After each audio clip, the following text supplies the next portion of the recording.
Jeg hedder Mogens Lund og er medejer og direktør af Lamper.dk.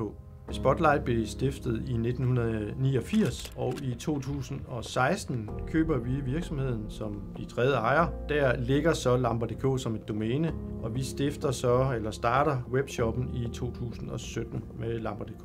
Når man skal vælge belysning, så skal man jo først og fremmest have afklaret, hvad er det, man vil. Skal man have en hyggelampe? Skal man have en læselampe? Så der er en række ting, som vi spørger ind til for at afdække kundens behov, så vi er sikre på, at vi kan komme med den rigtige løsning og vejledning.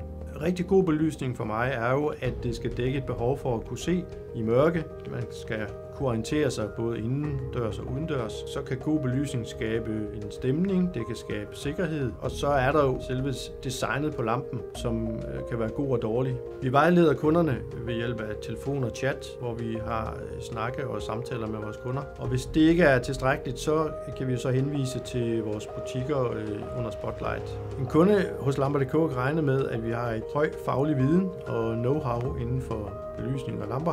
Vi har en konkurrencedygtig pris, som tilpasses dagligt.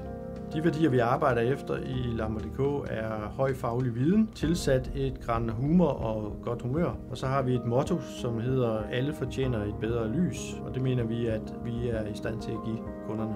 Med vores know-how og erfaring, som er over 100 år til sammen, så har vi en rigtig god viden omkring belysning og lys. Så det er vigtigt for os, at kunden føler, at han er i trygge hænder. Jeg synes, vi lykkes med en kunde, når vi er i stand til at gøre kunden klogere på lys og belysning. Så kan vi bare flytte en kunde få centimeter før til efter vores samtale med kunden, så er vi lykkes. Det vil sige, at kunden ved mere omkring lys og belysning, end han gjorde, før han havde kontakt med Lamper.dk.